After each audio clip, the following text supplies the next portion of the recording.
Despite my young age, I felt really bad for a long time. Why? Because I had a phobia. A lot of people consider phobia the same as fear, but it's not. It's totally different. The anxiety that you experience when you have a phobia is so strong that it interferes with the quality of your life. And there are thousands of different phobias, and I used to have one of them. I had a fear of cameras. I just hated when somebody used to take pictures of me. At first, it was just an uncomfortable feeling, but after a time, it was more than an uncomfortable feeling. Inside, I had a feeling of nervousness which I couldn't control. Sometimes when I was relaxed, it was enough if somebody was just standing in the opposite end of a room and holding a camera in his hand. This was enough to make me feel anxious. Because I was immediately starting asking myself, what if this person is recording me? What if this person is taking pictures of me? What if was all over in my head, all the time. But phobia wouldn't be a phobia, there would be a simple way out of it, and if we could easily answer all these questions. For God's sake, I don't know what I was afraid of. Camera is not a gun, it can't kill me. But sometimes, I believe, I would be less afraid of a gun rather than a camera.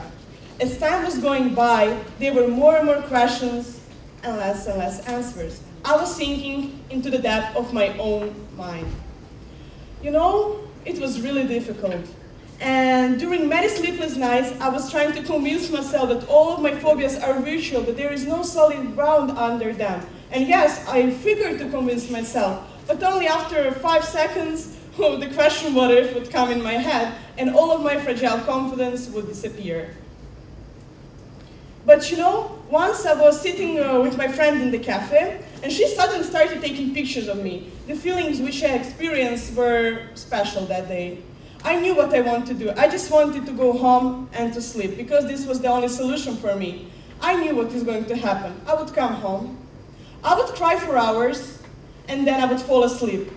The next day was nothing. I was out of functioning. It's kind of difficult to remember for me because I have a protective mechanism which I'm suppressing all of these episodes which made me feel really bad. And one day I woke up and I was like, Mia, you can't live life like this. This is not the answer. Your life needs to be balanced. You need to be happy. You don't need to cry every day because of small innocent things. So I decided to change my life. I decided to live. And here are a few steps which really helped me in order to overcome my phobia. The first step is self-motivation. Trust me, if you can't motivate yourself, nobody will motivate you. The self-motivation is the best motivation. The second step of overcoming your phobia is face your fear. It may sound really easy, yeah, face your fear, but actually it's really difficult to start, to stand up. You know, to stand up, just stand up. And I did it. I started from small things. I started participating in school concert where few cameras were filming me. But after a while, I decided to make an enormous step. And this was a really difficult step for me, to be honest. I decided to participate in a big competition, X Factor, as I love singing. I knew that there were more talented kids than I am, and I knew everything. I had a clear picture of everything, but I was overcoming my own phobia.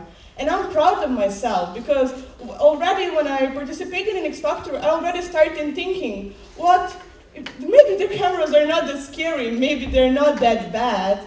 And this was already some goal for me. The next step of overcoming phobia is very important. Share feelings with the closest one. For sure, when I shared feelings with my lovely family, but after a while I felt more confident, I decided to share feelings with my friends. And you know, when you're talking about your problem, you're kind of letting it go. And you're starting to look at the picture from another perspective. And the last step, which is really, really important, is to realize that you're capable of dealing with this alone. If you're not, then you should ask for help of a specialist, psychologist. And yes, I did it. And as you see now, I'm standing here while cameras are filming me, and I'm not afraid.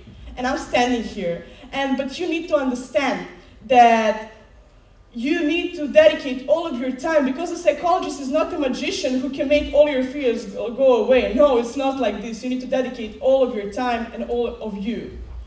And maybe I'm too young, but I realized one thing. I was my worst enemy. Sometimes it is easier to be in the cage with a lion rather to be alone in your room and to fight with your own thoughts, with your own emotions. And before I finish, I would like to tell one thing, because people need to understand, people need to be aware that a lot of people suffer from phobia or have any fear, and often people like to joke about phobia topics. And they're like taking a picture, or if Annie's scared of spiders, they will say, oh, Annie's scared of spiders, let's prank her. No, you need to respect the word stop, because 5 seconds of your happiness or of your joy can lead to the 5 days of depression, and I was that example. And be kind, always. Everyone you know is fighting a battle you know nothing about. If you have a phobia, just stand up and overcome it. Just be patient. Thank you.